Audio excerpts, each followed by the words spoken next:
1957년 11월 16일, 위스콘신의 작은 마을 플레인필드. 사슴 사냥 시즌 개막일이라 남자들이 전부 숲으로 떠난 조용한 아침이었습니다. 그날 저녁, 마을의 하나뿐인 철물점 주인이 흔적도 없이 사라졌습니다. 가게에 남은 단서는 단 하나, 그날 아침 마지막 손님에게 끊어준 부동액 영수증이었습니다. 그리고 그 영수증 한 장이 미국 범죄사에서 가장 기이한 사건의 문을 열게 됩니다. 에드 게인.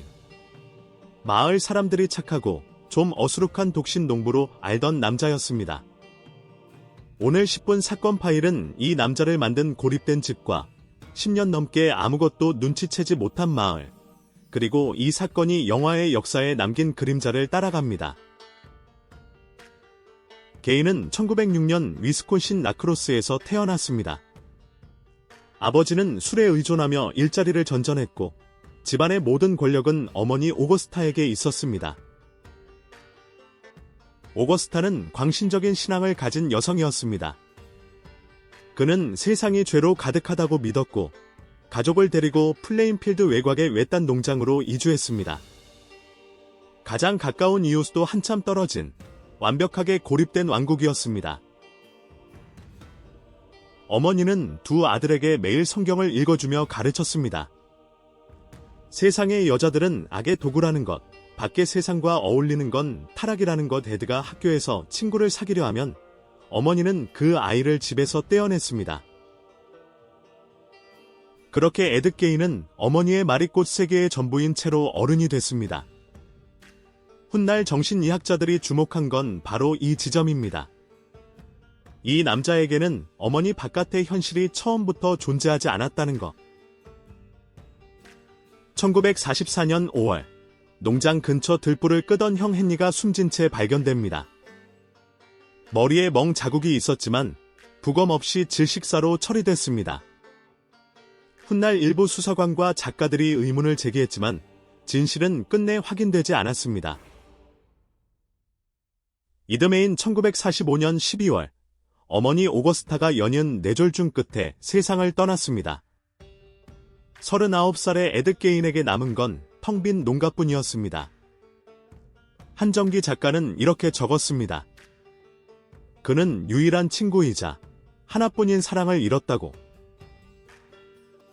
게인은 어머니가 쓰던 방과 거실을 판자로 막아 봉인했습니다.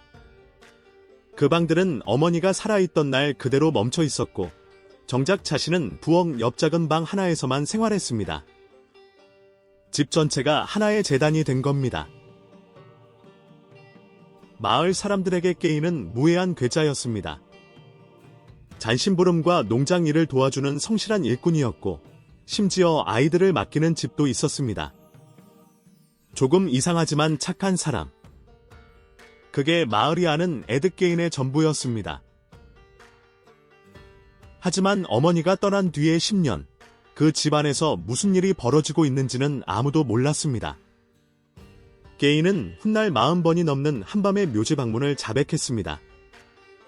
그 구체적인 내용은 여기서 다루지 않겠습니다. 중요한 건 이겁니다. 그 10년 동안 마을의 공동묘지에서 벌어진 일을 관리인도, 유족도, 경찰도 단 한 번도 눈치채지 못했습니다. 서로가 서로를 다 안다고 믿는 작은 마을의 맹점이었습니다. 1954년 12월에는 이웃 마을의 술집 주인 메리 호건이 가게에서 사라졌습니다. 바닥에는 핏자국이 남아 있었지만 수사는 곧벽에 부딪혔습니다. 그리고 3년 동안 이 실종은 미제로 남았습니다. 그리고 1957년 11월 16일, 철물점 주인 버니스 워든이 사라진 그날입니다. 저녁에 가게에 들른 아들 프랭크는 어머니 대신 열린 금전 등록기와 핏자국, 그리고 계산대에 남은 마지막 영수증을 발견합니다. 부동액 한 통 손님은 에드 게인이었습니다. 프랭크는 부보안관이기도 했습니다. 그는 전날 게인이 가게에 들러 부동액 값을 물어봤던 것까지 정확히 기억하고 있었습니다. 보안관 아트 슐리와 수사관들은 곧장 게인의 농장으로 향했습니다. 어두운 헛간과 봉인된 집 안에서 수사관들이 마주한 광경은 베테랑 경찰들조차 평생 잊지 못했다고 증언한 것들이었습니다. 실종된 워든은 그곳에서 숨진 채 발견됐고 3년 전 사라진 메리 호건의 흔적도 함께 나왔습니다. 자세한 정황은 다루지 않겠습니다. 게이는 그날 밤 이웃집에서 조용히 체포됐고 두 여성을 살해한 사실을 시인했습니다. 인구 700명의 마을에 전국의 취재진이 몰려들었습니다. 미국 전체가 물었습니다. 어떻게 아무도 몰랐을 수가 있느냐고. 수사는 처음부터 흔들렸습니다.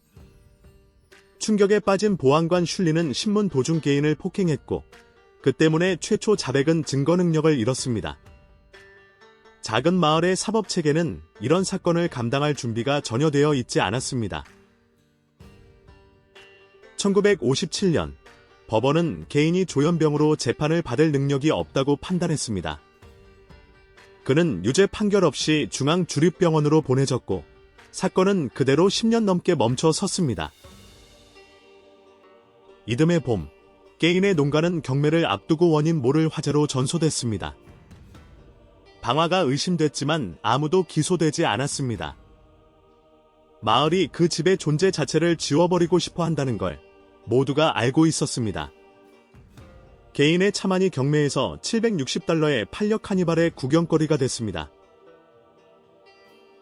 11년이 지난 1968년, 의료진은 개인이 재판을 받을 수 있는 상태가 됐다고 판단했습니다. 그해 11월, 배심원 없이 판사가 직접 심리하는 재판이 열렸습니다. 혐의는 버니스 워든 살인 한 건이었습니다. 일주일간의 심리 끝에 법원은 두 단계의 결론을 내렸습니다. 살인은 유죄. 그러나 범행 당시 심신상실 상태였으므로 형사 책임은 물을 수 없다. 게인은 교도소가 아닌 멘도타 정신병원에 종신 수용됐습니다. 재판을 앞둔 그해 사건의 첫 수사 책임자였던 보안관 아트 슐리가 40세대 나이에 심장마비로 세상을 떠났습니다.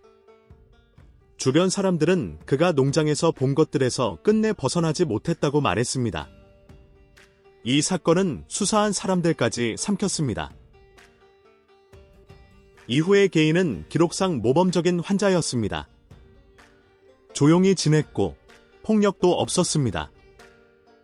1984년 7월 26일, 그는 77의 나이에 암으로 병원에서 사망했습니다. 시신은 플레인필드 묘지, 어머니의 곁에 묻혔습니다.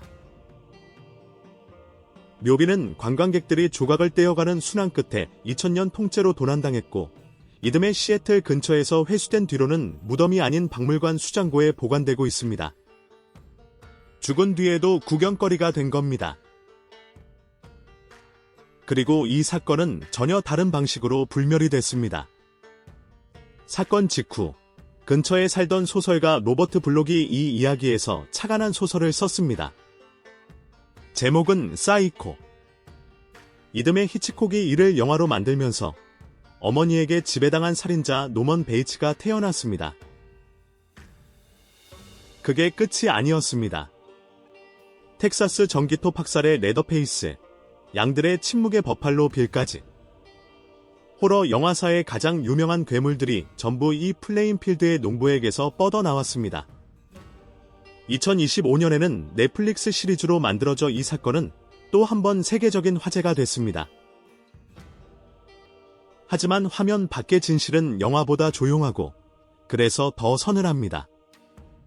이 사건의 핵심은 괴물의 이야기가 아니라 아무도 들여다보지 않은 집의 이야기이기 때문입니다.